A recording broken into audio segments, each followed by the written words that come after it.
Web series story expert presence black hat. यह film एक American action thriller है। Chris Hemsworth की अदाकारी से सजी इस फिल्म को 2015 में प्रीमियर किया गया था। आजकल हैकिंग का ज़माना है। हैकर्स अलग अलग तरीके इख्तियार करते हैं हैकिंग करने के लिए।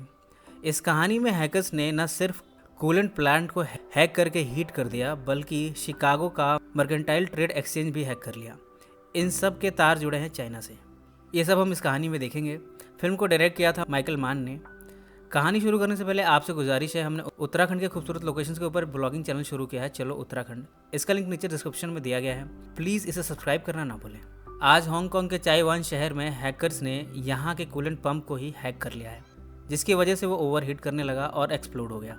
अभी ये दुर्घटना हुई ही थी कि इसके कुछ ही दिनों बाद शिकागो भी नहीं बच पाया, मर्केंटाइल ट्रेड एक्सचेंज भी हैक हो गया है, जिससे अफरा तफरी मच गई है। एफबीआई ने अपनी रिपोर्ट में ये पाया है कि ये हैकिंग रैट यानी रिमोट एक्सेस टूल से किया गया है। एक आर्मी ऑफिसर चैन दवाई, जो कि पीपल लिबरेशन आर्मी के साइबर वारफेयर यूनिट में तैनात है, उसे भी एफबीआई के साथ मिलकर पता लगाना है कि आखिर ये रियल हैकर्स हैं कौन। चेन के साथ उसकी बहन लियन को भी इस टीम में शामिल किया गया है, जो कि नेटवर्किंग इंजीनियर है। चेन मिला एफबीआई के एजेंट कैरोल से लॉस एंजलिस में। उसने यहाँ एफबीआई को बताया कि रैट का कोड उसने और निकोलस ने मिलकर लिखा था। निकोलस चेन का ब्रिलियंट कॉलेज रूममेट था। ऐसे में निकोलस की मदद की ज़रूरत पड़ेगी इस प्रॉब्लम को सॉल्व करने के लिए। पर समस्या ये है कि निकोलस अपनी अनऑथोराइज्ड हैकिंग और अपने और भी कंप्यूटर क्राइम्स की एक्टिविटीज़ के लिए जेल की सलाखों के पीछे है।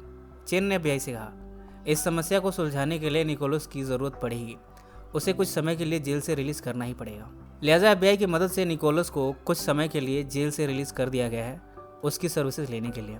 उसे इस शर्त पर भी छोड़ा गया है कि अपनी सर्विसेज देने के बाद वो वापस जेल में ही पहुंचा दिया जाएगा। वो कहीं भाग ना निकले, इसीलिए उसे एंकल रेसलेट मॉनिटर पहनाना ज़रूरी है, जिससे कि यूएस मार्शल जेसप मॉनिटर करेगा। पर निकोलस बड़ा चालाक निकला। मार्शल के फ़ोन के जीपीएस को ही अपडेट कर दिया, जिससे वो अब निकोलस को क्लियरली ट्रैक नहीं कर पाएगा। वो होगा कहीं और मार्शल को लगेगा कहीं और। अब निकोलस अपनी खुद की लीड पर काम कर सकता है। उसने सारी कोडिंग में की गई छेड़छाड़ को देखा, अपनी टीम की मदद से ये पता लगाया कि हैकर्स हैं कौन।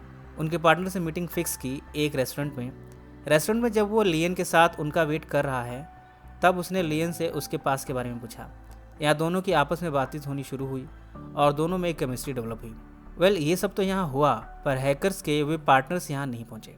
जबकि रेस्टोरेंट के कंप्यूटर्स को देखकर निकोलस ने ये पता लगाया कि ये हैकर्स ऑलरेडी उसे और लियन को देख रहे हैं सीसीटीवी कैमरे के थ्रू। पर अपनी छानबीन में निकोलस को ये क्लू मिला है कि वो क्रिमिनल्स कौन हैं जो हैकर्स की मदद कर रहे हैं। इस सब में निकोलस की रोमांटिक रिलेशनशिप डेवलप हो गई है लियन के साथ। इन क्लूज को बेस बनाकर चेन और स्पेशल एजेंट बैरेट पहुंचे हैं हांगकांग, जहां पुलिस इंस्पेक्टर एलेक्स इनकी मदद कर रहा है। इस टीम को बड़ी सफलता तब हाथ लगी जब इन्हें स्टॉक ट्रेड मनी के थ्रू एक नाम मिला है, और वो नाम है इलियास। इस शख्स के फाइनेंशियल ट्रांजेक्शन भी डाउटफुल लग रहे हैं। इसी क्रम में इस टीम ने इलियास के छुपे होने की जगह का पता लगाना शुरू किया, पर एक टीम जो इन्होंने इसके इलाके में भेजी, वो सभी मरे हुए मिले हैं। ये टीम उस तक पहुंच तो गई थी, उनसे लड़ाई भी हुई यहाँ के एक टनल में, जहाँ सभी मारे गए और इलियास बोर्ड से भागने में कामयाब हो गया। इन सब में वो न्यूक्लियर प्लांट जो हैक हुआ था, उसे स्टेबलाइज कर लिया गया है, इतना जिससे कि डेटा रिट्रीव किया जा सके। पर कंट्रोल रूम अभी भी करप्टेड है। इस डेटा को रिपेयर करने के लिए एक सॉफ्टवेयर का यूज़ होता है, जिसका नाम है ब्लैक विडो। एनएसए नहीं चाहता कि चाइनीज़ यानी चेन इस ब्लैक विडो सॉफ्टवेयर को यूज़ करे।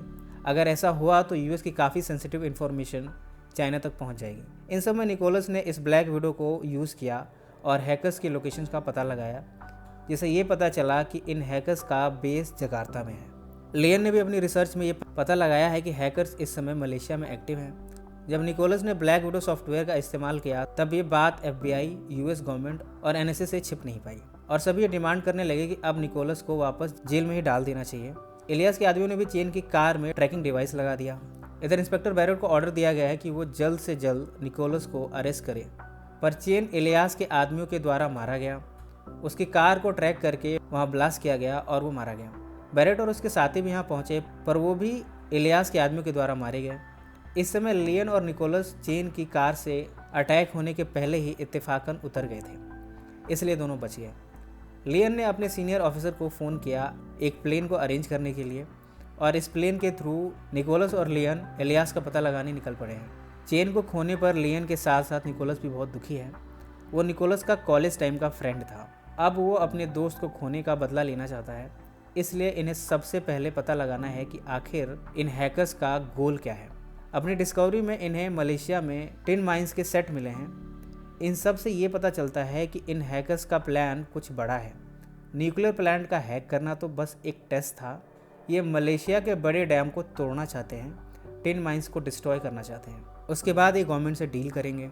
इसके बाद दोनों पहुंचे जकार्ता, जहां इन्होंने हैकर्स के बैंक अकाउंट को हैक करके मजबूर कर दिया कि ये हैकर्स इनसे बात करें। इन सब में हैकर्स की तरफ से सद्दाक को रिस्पॉन्ड करना पड़ा। उसने निकोलस से मिलने के लिए मीटिंग के लिए उसे इनवाइट किया। निकोलस को ये समझ है कि मीटिंग एक ट्रैप हो सकती है, इसलिए उसने अपने आप को हथियारों से लैस कर लिया, अपने ऊपर बुलेट प्रूफ जैकेट पहन लिया। उसने लूज फिटिंग जैकेट और स्कार्फ में अपने हथियारों को छिपा लिया और पहुंचा सद्दाक से मिलने। निकोलस की शर्त थी कि उससे मिलने सिर्फ सद्दाक और इलियास मिलने आए, पर ये दोनों अपने गैंग के साथ आए। निकोलस को लियन गाइड करती जा रही थी। उसने वार्न किया निकोलस को ये कहकर कि इलियास और सद्दाक हथियारों से लैस हैं और साथ में उसके साथी भी। पर निकोलस अपने दोस्त की मौत का बदला लेने के लिए उनसे भिड़ गया। इलियास ने अपनी गन निकाल दी, पर निकोलस ने चाकू से इलियास को स्क्रू ड्राइवर से स्टैब कर दिया और वो वहीं मारा गया। इस पर सद्दाक के 2 आदमियों ने निकोलस पर वार किया और निकोलस इन सब से घायल हो गया। पर वो घायल अवस्था में भी इन सब से लड़ता रहा और दोनों को अपनी पिस्टल से मौत के घाट उतारने में कामयाब हो गया। इसके बाद निकोलस को सद्दाक ने स्टैब किया, पर निकोलस उसे मारने में कामयाब रहा। निकोलस ने उसे जान से मार दिया। इस तरह इन क्रिमिनल्स का ग्रुप यहीं मारा गया। इस समय निकोलस जख्मी हालत में था। इसके बाद लियन भी यहाँ पहुँच गई। उसने निकोलस को मेडिकल अटेंशन दी, उसका ट्रीटमेंट किया।